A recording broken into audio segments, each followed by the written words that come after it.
On va aborder ensemble, à partir d'aujourd'hui, ce message de Pâques dans sa globalité. Donc, vous avez un message. Vous avez un message, et ce premier message, c'est une invitation que Dieu vous adresse à vous mettre à table avec lui, à venir manger avec lui. Est-ce que ça vous fait plaisir? Lorsque vous recevez une invitation pour venir manger, en général, ça fait plaisir. N'est-ce pas, Stevens? Ça fait tellement longtemps qu'il fallait que je marque le coup. Hein. J'étais curieux de les voir au premier culte. Ils ont voyagé de Bordeaux jusqu'ici hier. Donc je me suis dit, ils vont arriver au deuxième culte, ils vont faire la grasse matinée. Et j'ai cru, je te demande pardon, vraiment. Et quand je les ai vus au premier culte, je me suis dit, oh, s'il est là, c'est que vraiment, il ne veut pas rater le repas de midi. Mais non, ils sont là avec nous. Donc, il a faim de la parole de Dieu. Bravo, Stevens. Et Maïté. En général, et vous pouvez en profiter pour les inviter. Ils sont là avec nous pendant un mois. Donc, voilà, passez un moment avec eux, recevez-les à la maison et partagez un petit peu. Ils auront l'occasion de partager également tout leur savoir maintenant qu'ils ont acquis à l'école biblique. Mais ça fait du bien de partager un moment à table avec quelqu'un. C'est là vraiment qu'on peut arriver, en général, à des discussions vraiment à cœur ouvert. Et d'ailleurs, dans le monde du travail, ça se passe comme ça.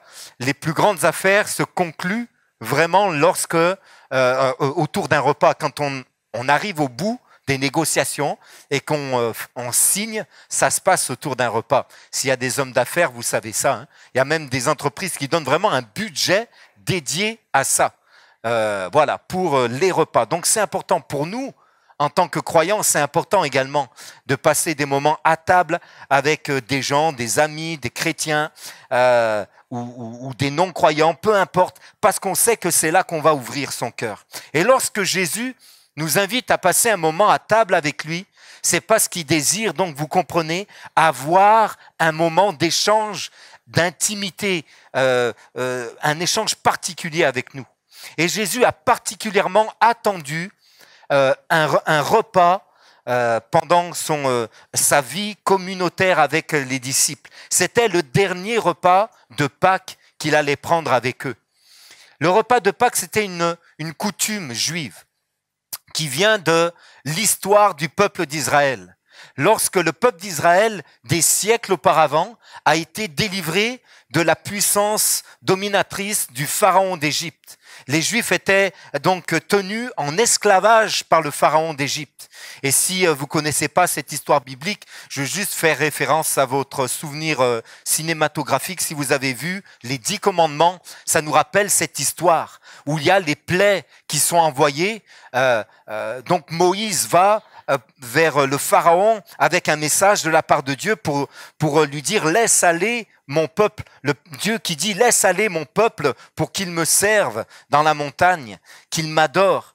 Et Pharaon résiste et les plaies s'enchaînent, les 10 plaies se déroulent et la 10e, c'est une plaie terrible qui, elle, va ouvrir vraiment la porte de la liberté au peuple d'Israël. Le pharaon va laisser aller le peuple suite à cette plaie. Et c'est la Pâque. Et avant que cette plaie arrive, il y avait une institution. Dieu a demandé à ce que le peuple se prépare pour l'exode, pour la sortie d'Égypte.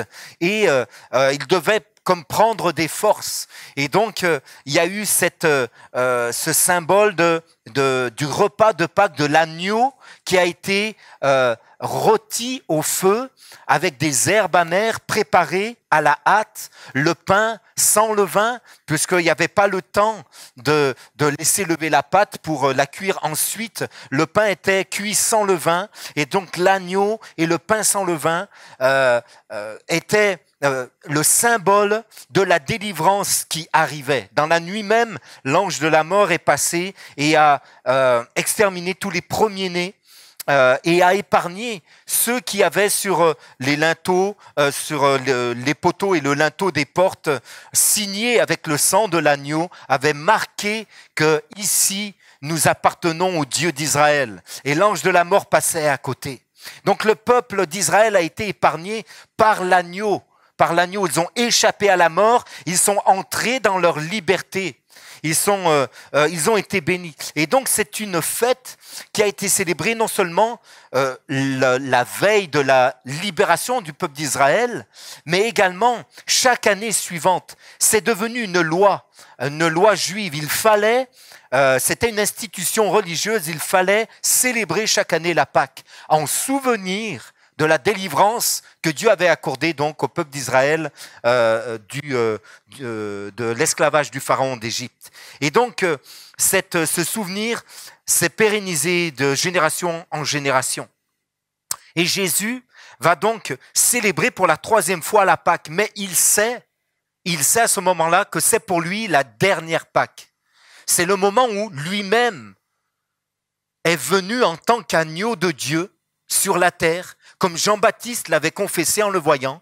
Et en tant qu'agneau de Dieu, il va s'offrir lui-même, il va verser son sang pour que tous ceux qui croient en lui soient épargnés de la mort spirituelle. Et c'est ce que nous croyons. Nous qui croyons en Jésus-Christ, nous croyons que grâce à son sang versé, nous passons de la mort à la vie. La mort qui nous est destinée, cette mort spirituelle, cette séparation avec Dieu, nous est épargnée parce que nous croyons que le sang de Jésus-Christ efface nos péchés et nous donne la liberté. Nous croyons qu'il est l'agneau de Dieu qui est venu dans le monde pour ôter les péchés du monde. Et à tous ceux qui le reçoivent, à ceux qui croient en son nom, il leur donne le pouvoir de vivre en nouveauté de vie, de devenir enfants de Dieu. Et nous passons, comme dit la Bible, de la mort à la vie, des ténèbres à la lumière, de la puissance de Satan à la puissance à Dieu. Nous sommes une nouvelle création en Jésus-Christ. Toutes choses sont nouvelles en lui. Et ça commence par cet acte de foi où nous croyons qu'il est l'agneau de Dieu. Alors à ce repas-là, Jésus sait que son heure est venue. Il sait la semaine de la Pâque. Il sait qu'il va donner sa vie. Il sait qu'il va être rejeté. Il sait qu'il va être livré. Il sait qu'il va être injustement condamné. Il sait qu'il va souffrir physiquement. Il sait aussi qu'il va porter le poids de vos péchés et de mes péchés. Et il sait qu'il va mourir, verser son sang à la croix. Et il sait aussi que Dieu va le relever de la mort. Et il a besoin de passer par la souffrance afin de nous épargner, nous, la condamnation. Il porte sur lui la condamnation que méritaient nos péchés et il nous permet d'échapper à la mort en son nom. Ceux qui croient en lui vivent cette liberté. Comme le peuple d'Israël sous Pharaon a vécu la délivrance, nous vivons nous aussi aujourd'hui en Jésus-Christ la délivrance de nos péchés. Éphésiens chapitre 1er verset 4 nous dit: en lui, Dieu nous a élus avant la fondation du monde pour que nous soyons saints et irrépréhensibles devant Dieu. En Jésus-Christ, nous avons été élus avant la fondation du monde. Et c'est mon premier point. Je voudrais vous dire que lorsque Jésus prend ce repas de Pâques avec les disciples, il nous envoie ce message: tout est prêt. Tout est prêt. Luc chapitre 22, versets 7 à 13. Prenez votre Bible avec moi, sinon le texte s'affiche. Luc chapitre 22, versets 7 à 13. Le jour des pains sans levain, où l'on devait immoler la Pâque, arriva. Et Jésus envoya Pierre et Jean en disant: allez nous préparer la Pâque, afin que nous la mangions. Et ils lui dirent: où veux-tu que nous la préparions? Il leur répondit: voici, quand vous serez entrés dans la ville, vous rencontrerez un homme portant une cruche d'eau. Suivez-le dans la maison où il entrera. Et vous direz au maître de la maison: le maître te dit, où est le lieu où je mangerai la Pâque avec mes disciples? Et il vous montrera une grande chambre haute meublée. C'est là que vous préparerez la Pâque. Ils partirent et trouvèrent les choses comme il le leur avait dit, et ils préparèrent la Pâque. Jésus est dans la semaine pour laquelle il est venu sur la terre. Il est dans la semaine où il va accomplir la volonté de Dieu parfaite pour nous donner la vie. Il est concentré sur sa mission. Et on le verra plus tard, on le retrouve plus tard à Gethsémanée, encore en train de lutter. Mais il nous aime tellement qu'il a choisi de donner sa vie pour nous. Il est l'agneau de Dieu qui est livré entre les mains des hommes pour être crucifié et il va nous donner la vie. Il est dans cette pensée, mais au milieu de tout ça, il s'inquiète de bien passer la dernière Pâque avec les disciples. Il s'inquiète de prendre du temps pour manger avec ses disciples. Qui d'entre nous, si on savait que notre heure venait, si on savait que dans quelques jours, on mourrait pour les péchés des hommes, si on était à la place de Jésus, c'est juste impossible à imaginer. Mais si on avait été à sa place, est-ce qu'on se serait soucié comme lui, avec autant de soins et autant de détails, que je vais tout faire, je vais manger mon dernier repas avec les disciples?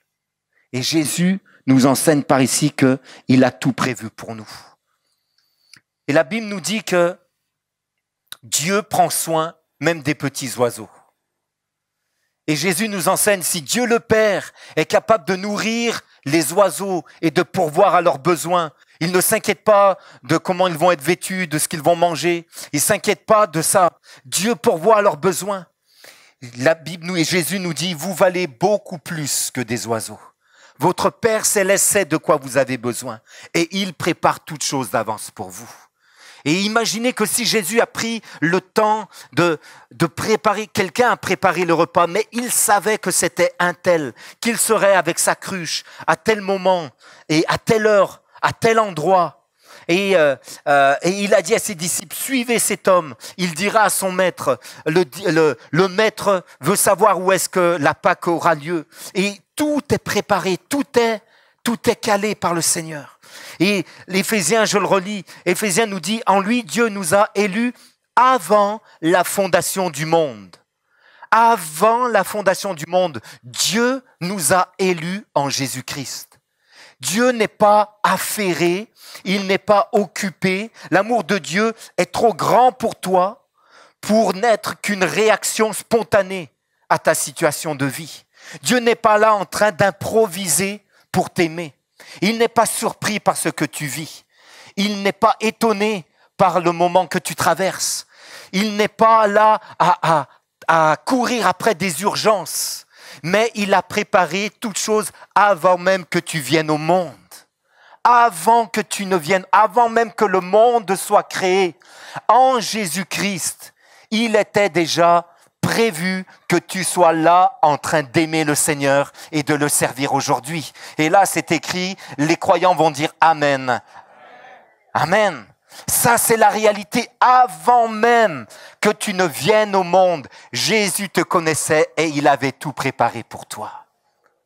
Et il prend soin des oiseaux. Jésus a pris soin du repas avec ses disciples et Dieu a prévu toutes choses par avance pour toi, pour ta vie. Dieu a tout prévu depuis la fondation du monde pour que tu partages une relation personnelle avec lui, pour que tu aies ce moment d'intimité avec lui, pour que tu viennes partager un repas avec lui. Dieu prend soin de toi. Alors aujourd'hui, c'est une invitation qui nous est lancée. Venez et mangez. La suite du texte, Luc 22, verset 14, nous dit ceci. L'heure étant venue, il se mit à table et les apôtres avec lui. Il leur dit, j'ai désiré vivement manger cette Pâque avec vous, avant de souffrir. Car je vous le dis, je ne la mangerai plus jusqu'à ce qu'elle soit accomplie dans le royaume de Dieu. Et ayant pris une coupe et rendu grâce, il dit, prenez cette coupe et distribuez-la entre vous. Car je vous le dis, je ne boirai plus désormais du fruit de la vigne jusqu'à ce que le royaume de Dieu soit venu. Ensuite, il prit du pain. Et après avoir rendu grâce, il le rompit et le leur donna, en disant, « Ceci est mon corps, qui est donné pour vous, faites ceci en mémoire de moi. » Il prit de même la coupe, après le souper, et la leur donna en disant, « Cette coupe est la nouvelle alliance en mon sang, qui est répandue pour vous. » Amen. Jésus instaure une nouvelle Pâque. Il instaure une Pâque qui est maintenant personnelle et qui est relationnelle. La Pâque est une invitation à venir, à se mettre à table et à manger avec Jésus. Et Ésaïe 55 nous dit ceci, « Vous tous qui avez soif, venez aux eaux. Même celui qui n'a pas d'argent, venez acheter et manger. Venez acheter du vin et du lait sans argent, sans rien payer. Pourquoi pesez-vous de l'argent pour ce qui ne nourrit pas? Pourquoi travaillez-vous pour ce qui ne rassasie pas? Écoutez-moi donc, et vous mangerez ce qui est bon, et votre âme se délectera de mets succulents. » Ésaïe prophétisait bien des siècles avant la Pâque, la nouvelle Pâque que Jésus instituait. Ésaïe prophétisait qu'il y a un mets, un plat que nous allons partager avec Dieu, que Dieu va nous offrir gratuitement, que Dieu va nous donner dans sa bonté, dans sa grâce. Et ce plat va rassasier notre âme. Je ne sais pas si vous avez un plat préféré. Peut-être vous avez le même problème que Steven et moi. C'est que vous avez plusieurs plats préférés. Je ne sais pas, peut-être que vous pensez aux lasagnes de la mam, ou je ne sais pas. C'est quoi vos plats préférés? La langue de bœuf, le cassoulet, le KFC. Vous avez forcément un plat qui vous dit, oh là, quand vous avez mangé ça, vous êtes bien. Ne pensez pas trop, s'il vous plaît, à ça pour le moment. Mais ça vous satisfait pour un temps. Mais Dieu a un mets succulent pour vous. Et ce mets succulent, c'est pas un bon cassoulet ou autre chose, mettez-y ce que vous voulez. Ce mets succulent, c'est sa présence qui va rassasier votre âme, qui va remplir votre cœur. C'est le mets succulent. Ce mets succulent, c'est lui. C'est l'agneau de Dieu. Celui qui mange mon corps sera rassasié, a dit Jésus. Celui qui boit la coupe du sang que je vais verser sera rassasié. On ne croit pas à la transsubstantiation où le vin se transforme en sang de Christ. Mais on croit que symboliquement, c'est la relation qui rassasie notre âme. Et Jésus a voulu prendre ce repas pour rassasier le cœur, l'âme de ses disciples. Et c'est offert, c'est la grâce qui nous accorde d'être rassasiés. Dans l'évangile de Luc, on note que Jésus mange plus de 70 fois. C'est important. 70 fois, il est fait mention que Jésus est à table. C'est bon ça pour les Français, non? Ça nous parle. C'est la dernière chose qu'il fait avant sa mort et c'est la première chose qu'il fait avec ses disciples après sa résurrection. Jésus, avant de mourir, mange, c'est ce qu'on est en train de considérer, et après, il mange avec ses disciples. Waouh! Combien aurait aimé manger avec Jésus du temps de son passage sur la terre? Imaginez le moment d'intimité et d'échange. Ce que j'aimerais vous dire, c'est que on est invité aujourd'hui encore à manger à la table du Seigneur. Pas uniquement quand on est ensemble en train de prendre le pain et le vin, mais chacun d'entre nous personnellement à avoir une intimité avec lui et à être rassasié des mets succulents que Dieu a pour nous. Sa bonté, sa grâce, son pardon, son soutien, son secours, sa bénédiction, sa présence, sa joie, sa paix, son amour. Avez-vous besoin encore d'autre chose? Jésus a tout préparé pour vous. Venez et mangez. C'est l'appel que Dieu nous adresse aujourd'hui. Jésus est venu pour partager ce moment d'intimité, de communion et d'inclusion. C'est ce qu'il a fait 70 fois. On le voit à table dans l'évangile de Luc. Et souvent, on le voit en train de manger avec des gens de mauvaise vie. Et c'est ce qui certainement a déclenché la colère des hommes religieux de l'époque qui ne comprenaient pas. Pour eux, être en contact avec des gens de mauvaise vie, des prostituées, des collecteurs d'impôts, des gens que tout le monde rejette, c'est être au contact de gens qui vont souiller notre âme. Ils se gardaient bien de telles personnes. Mais Jésus s'arrêtait et mangeait avec les gens de mauvaise vie. Il mangeait avec eux et il partageait un moment d'intimité avec eux et il leur donnait de l'espérance et il partageait la grâce et il partageait l'amour et il les délivrait de la puissance qui les tenait. Jésus était capable de transformer la vie des gens et ça se passait dans cet espace de communion, de relation où tous les hommes qui avaient besoin, toutes les femmes qui avaient besoin étaient inclus, étaient invités et acceptaient de venir. Il incluait ceux que les Juifs n'avaient jamais voulu recevoir, ceux que les Juifs rejetaient. Jésus est venu pour accorder à chacun d'entre nous une place avec lui à table. Personne ne peut dire ici dans ce lieu, je ne suis pas capable, Jésus ne m'a pas lancé d'invitation. Il nous invite tous, chacun d'entre nous. Personne ne peut dire, mon péché m'empêche de manger à la table de Jésus. Personne ne peut dire, mon incrédulité m'empêche de m'approcher de Jésus. Nous sommes, chacun d'entre nous, personnellement invités à manger avec le Seigneur à sa table. Chacun d'entre nous.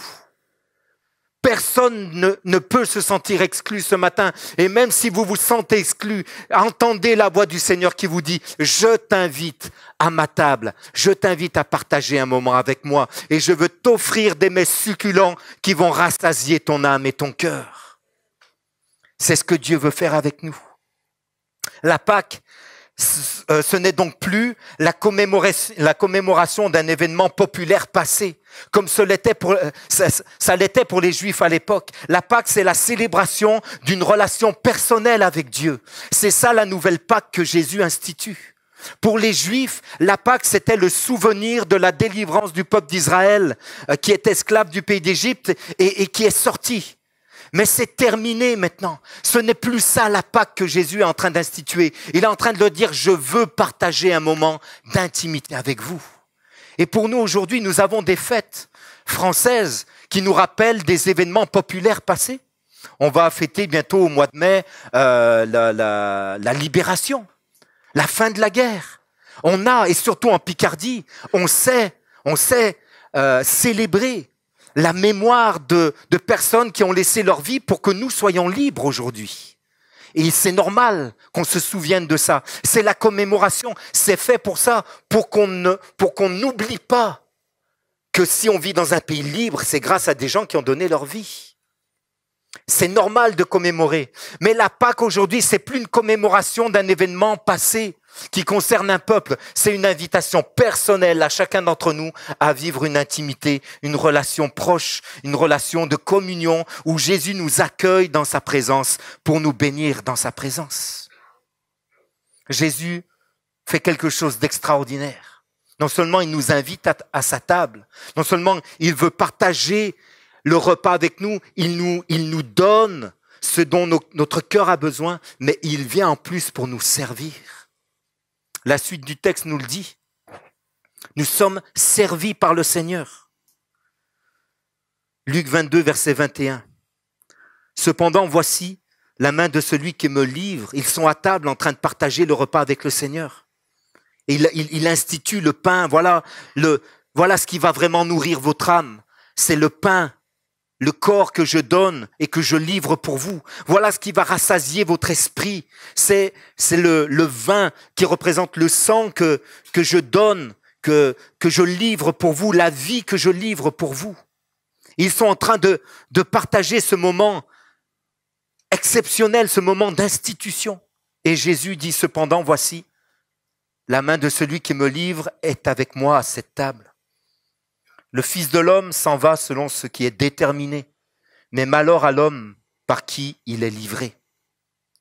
Et ils commencèrent à se demander les uns aux autres qui était celui d'entre eux qui ferait cela. Et la discussion vire.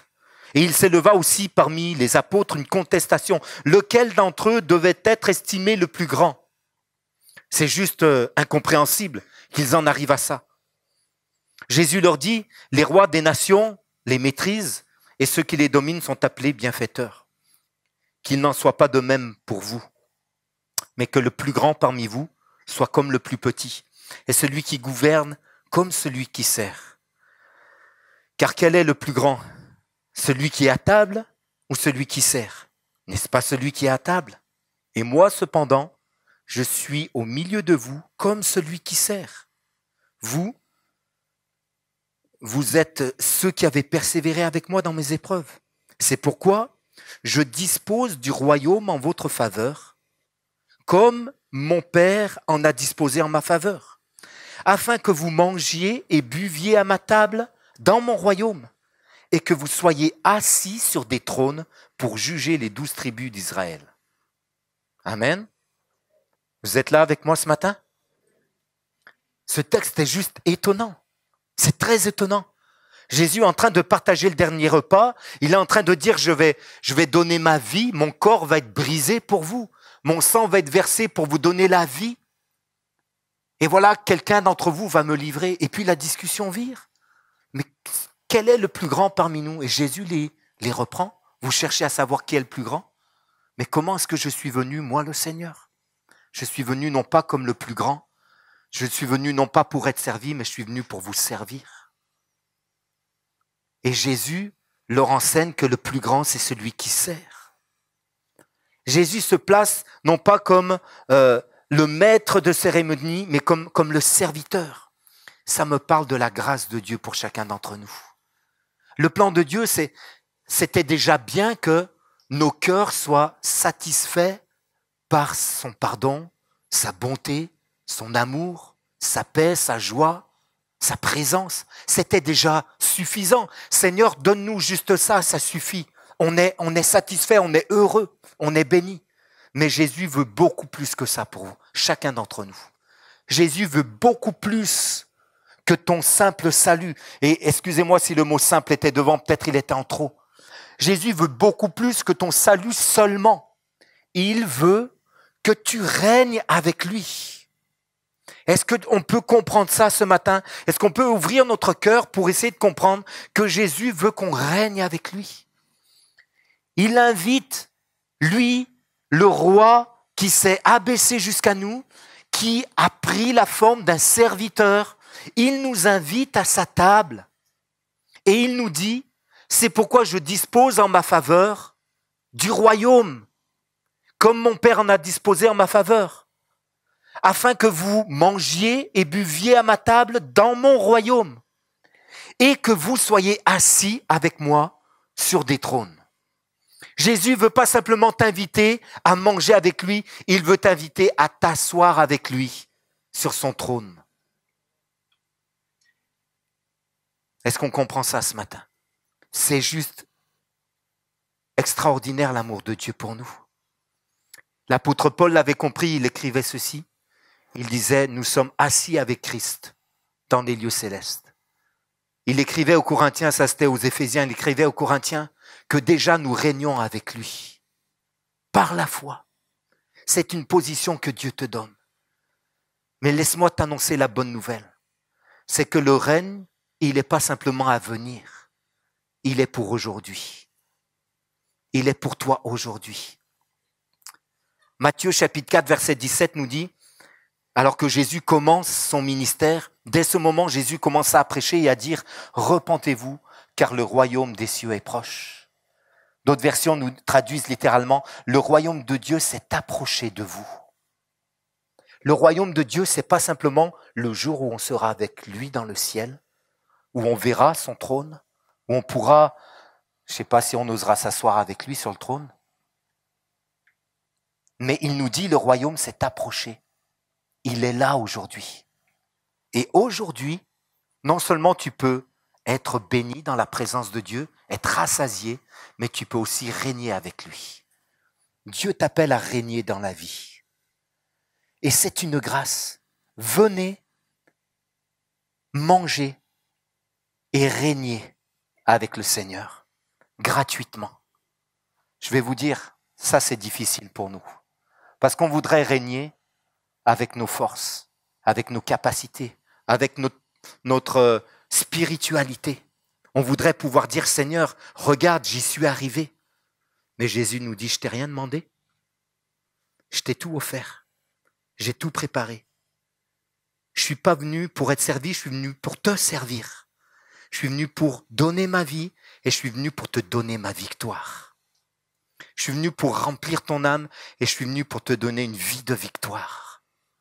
Quelqu'un va dire, pasteur, vous savez pas comment je lutte en ce moment dans ma famille, dans mon travail, dans mes études, je lutte avec des difficultés financières, je lutte avec des difficultés relationnelles. Pasteur, tu sais pas, ça dépend pas de moi, ça dépend des autres. Je peux rien changer dans ma situation, je peux rien faire. Mais Jésus te dit, viens, j'ai tout préparé, assis-toi. Viens, on partage ensemble. Je vais te donner la force de régner, même dans des situations où tu ne peux rien changer toi-même. il reste celui qui a tout remporté. Amen. Jésus nous invite à sa table et il vient pour nous servir. Il nous offre non seulement un cœur rempli de grâce et de bonté, mais il nous offre aussi sa victoire. Nous pouvons régner avec lui, pas simplement dans le royaume à venir, mais le royaume de Dieu, il est là, il est aujourd'hui. C'est pourquoi il nous enseigne à prier ainsi. Matthieu chapitre 6, verset 10. Que ton règne vienne et que ta volonté soit faite sur la terre comme au ciel. Cette prière est tellement puissante. Si on réalise la puissance de cette prière, si on réalise que lorsqu'on prie ainsi, on est capable de vivre aujourd'hui sur la terre le règne de Dieu. Quelqu'un dit amen à ça? C'est pas simplement à venir, c'est aujourd'hui que ton règne vienne sur la terre comme il est dans le ciel. Que ta volonté soit faite sur la terre comme elle est faite dans le ciel. Matthieu 6, 33 nous dit ceci, cherchez d'abord le royaume de Dieu et sa justice. Et tout le reste vous sera donné par-dessus. Tout est préparé. Tout est préparé. Tout est accompli. Cherche le royaume de Dieu. N'attends pas le royaume à venir. Vis le royaume de Dieu aujourd'hui.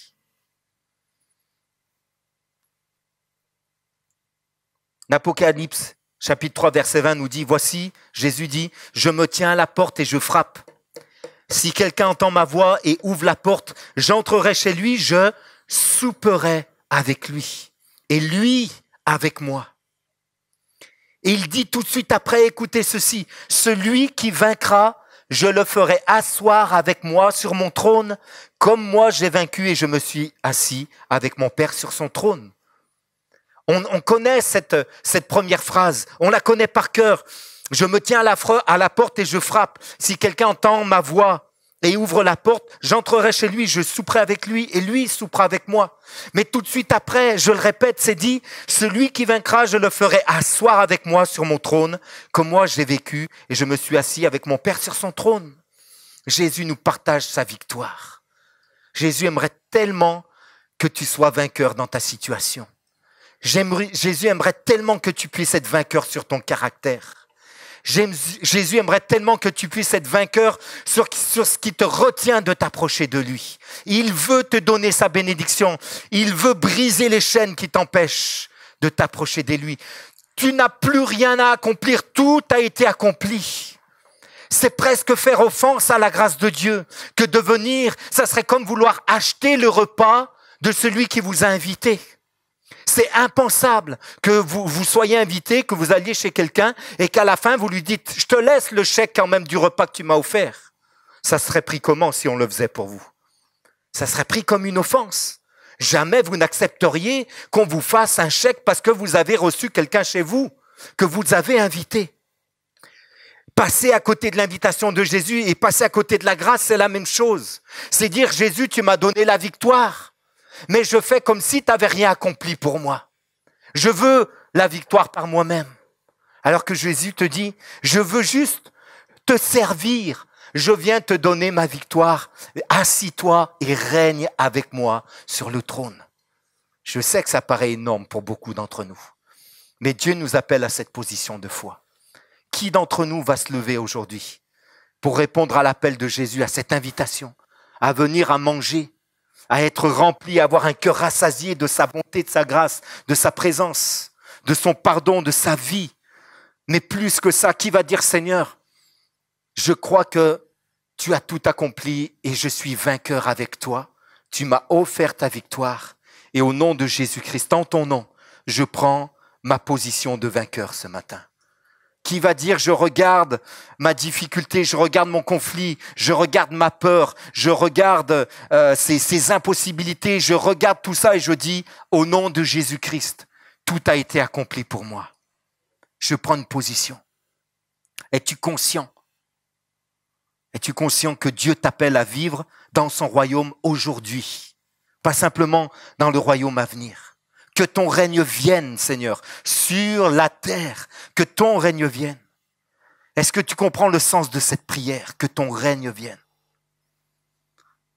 Prendre le repas du Seigneur, c'est donc prendre part au règne de Dieu. C'est la part des disciples. C'est notre part. C'est notre repas. Et je termine ce matin. C'est ma conclusion. Je voudrais terminer avec cette parabole et lancer un appel à plusieurs parmi nous ce matin. Dans Luc chapitre 14, verset 15, Jésus nous dit ceci.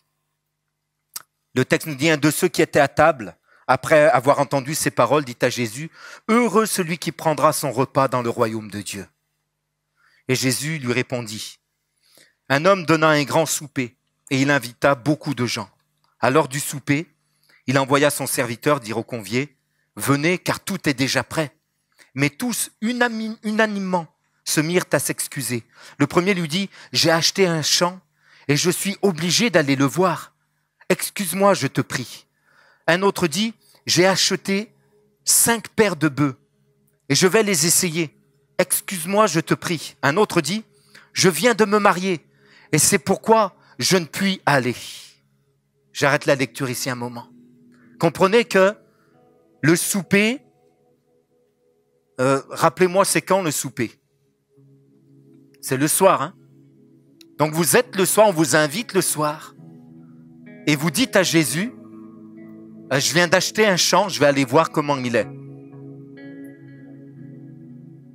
Combien savent que c'est un peu moyen comme excuse ça, hein? Ou d'autres disent, c'est le soir, mais je viens d'acheter un super tracteur. 390 chevaux, ou je sais pas, ou 3800, j'en sais rien combien ça de chevaux. Il faut que j'aille essayer mon tracteur. Bon, aujourd'hui, ce serait possible avec tous les projecteurs, hein? Mais en général, c'est mieux de le faire le jour, non? Et puis quelqu'un d'autre va dire, Seigneur, moi, je viens de me marier. Je suis trop occupé par la vie. Tu comprends? J'ai une épouse ou j'ai un époux. J'ai une famille, j'ai des enfants à élever, j'ai un travail, j'ai une entreprise à faire tourner. J'ai un projet de vie. Quand mes enfants seront grands, qu'ils seront adultes, qu'ils seront autonomes, que j'aurai du temps, à ce moment-là, je viendrai et j'accepterai ton invitation. Mais aujourd'hui, je suis trop occupé, je ne peux pas. J'ai des bœufs, j'ai un champ, je viens de me marier. On a tous peut-être des raisons pour ne pas accepter. La vie ne vous laissera jamais le temps d'accepter l'invitation de Jésus. Vous serez toujours trop occupé pour prendre le temps de manger avec Jésus, de vous asseoir à sa table. Vous ne trouverez jamais le moment pour prier, pour lire la parole, pour adorer le Seigneur. Vous serez toujours trop occupé par vos études, par vos préoccupations ou par vos loisirs. Vos loisirs vont vous grignoter le temps qui revient au Seigneur. Pourquoi ? Parce que c'est une décision. Quand on reçoit une invitation à venir manger, on dit oui ou on dit non. On ne dit pas, je peux pas, je suis trop occupé, je peux pas, je suis trop préoccupé, je peux pas, j'ai des défis d'abord à relever. Quand je serai vieux, que je serai à la retraite, que j'aurai du temps, je verrai ça, Seigneur. L'expérience nous montre que même une fois que vous avez le temps à la retraite, c'est difficile. Mais une invitation, ça s'accepte. Et Jésus vous invite à prendre un moment d'intimité avec lui. Il vous invite à être servi. Il vous invite à partager sa victoire. Il vous invite à remplir votre cœur de ce qui va vraiment rassasier votre âme. Sa présence, sa bonté, sa grâce. Verset 21, le serviteur de retour rapporta ces choses à son maître. Alors le maître de la maison, irrité, dit à son serviteur, « Va promptement dans les places et dans les rues de la ville et amène ici les pauvres, les estropiés, les aveugles et les boiteux. » Le serviteur dit, « Maître, ce que tu as ordonné a été fait et il y a encore de la place. » Et le maître dit au serviteur, « Va dans les chemins et le long des haies et ceux que tu trouveras, contrains-les d'entrer afin que ma maison soit remplie. Car je vous le dis, aucun de ces hommes qui avaient été invités ne goûtera de mon souper. » L'invitation est adressée aux estropiés, aux boiteux de la vie, à ceux qui sont malades. Et Jésus nous a dit, ce ne sont pas les bien portants qui ont besoin de médecins, ce sont ceux qui sont malades qui appellent le médecin. Êtes-vous d'accord avec ça? À moins que vous soyez hypocondriaque, vous appelez le médecin que quand vous avez des symptômes de souffrance et de douleur. C'est pareil pour votre âme, c'est pareil pour votre vie.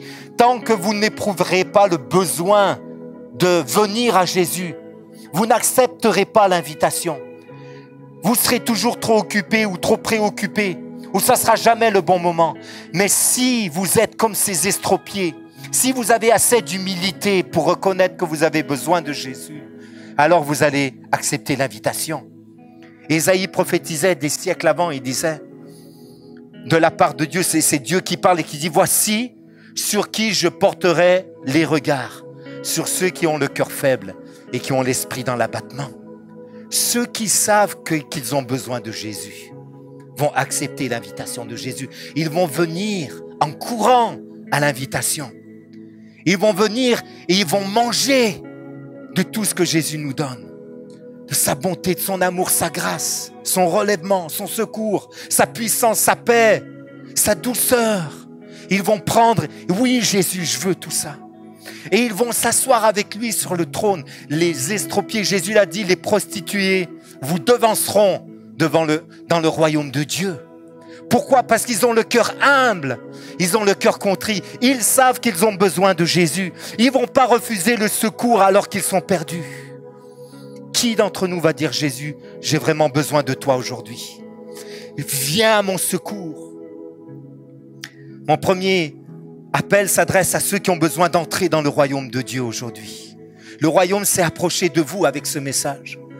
Et Jésus vous dit, je vous aime, j'ai donné ma vie pour vous. Je suis l'agneau de Dieu qui ôte ton péché. Je suis celui qui va te donner la liberté. Je suis celui qui va te donner la vraie vie. Qui va dire, Jésus, j'accepte cette invitation. Je veux passer un moment d'intimité avec toi. Plus qu'un moment, je veux changer de vie. Jésus a dit, voici, le royaume s'est approché de vous. Repentez-vous et croyez dans la bonne nouvelle. Changez de vie et croyez dans la bonne nouvelle. Changez pas par vous-même. Acceptez que le pardon et la grâce viennent de Dieu et recevez la puissance de Dieu pour changer. Il y a la repentance et il y a ce que la Bible appelle la nouvelle naissance. Si quelqu'un ne naît de nouveau, ne naît pas de nouveau, il ne peut pas entrer dans le royaume de Dieu. Mais celui qui vient à la nouvelle naissance, qui reçoit la vie d'en haut, il entre dans le royaume de Dieu. Est-ce que tu as besoin d'entrer dans le royaume de Dieu? Est-ce que tu as besoin de changer de vie? Est-ce que tu as besoin d'abandonner ta vie passée et de devenir enfant de Dieu? Mais à tous ceux qui l'ont reçu, à ceux qui croient dans son nom, en son nom, Jésus nous dit, il leur a donné le pouvoir de devenir enfants de Dieu. Et ils ne sont pas nés de la chair, mais ils sont nés de l'Esprit de Dieu. Amen, de la puissance de Dieu, de la vie transformée qui vient de Dieu. Et tu te mets à suivre Jésus sur son chemin. Tu restes pas là, tu suis, tu deviens un disciple de Jésus qui marche à sa suite. Ça, c'est le premier appel. Si c'est pour toi, tu vas te lever tout à l'heure et tu vas dire, Seigneur Jésus, me voici. J'accepte. Je trouve plus d'excuses. Je suis pas assez prêt ou j'ai pas assez le temps ou je suis trop préoccupé. Non, tu dis, Seigneur, c'est moi l'estropié, c'est moi le boiteux de la vie. C'est moi qui ai besoin d'être restauré. C'est moi qui ai besoin d'être adopté par toi. Et mon second appel s'adresse à ceux qui sont déjà dans le royaume de Dieu, qui ont déjà pris part au royaume de Dieu. Vous suivez déjà Jésus sur le chemin. Mais est-ce que le règne de Dieu est présent dans votre vie aujourd'hui? Est-ce que vous faites plus que suivre le Seigneur? Est-ce que vous répandez le royaume de Dieu autour de vous? Est-ce que vous vivez pour le royaume de Dieu? Est-ce que vous communiquez la grâce, la paix, la joie, l'amour, le pardon, la bonté, la douceur de Dieu autour de vous? Ou est-ce que c'est juste pour vous? Parce que si Jésus vous a donné toutes ces grâces, s'il vous a invité à son repas, c'est que, comme pour cette parabole, on aille dans les rues et qu'on aille inviter tous ceux qui ont besoin de la grâce de Dieu. Parce qu'il y a de la place encore dans la maison de Dieu. Parce qu'il y a de la place encore à la table du Seigneur. Amen. Tu ne peux pas juste garder cette bénédiction pour toi. Dieu t'appelle à la partager. Et il y a une promesse pour tous ceux qui répondent à cette invitation. Dans Apocalypse 19, verset 9, l'ange dit « Heureux ceux qui sont appelés au festin des noces de l'agneau. » Et il me dit « Ces paroles sont les véritables paroles de Dieu. » Amen. Est-ce qu'on peut se lever ensemble, s'il vous plaît?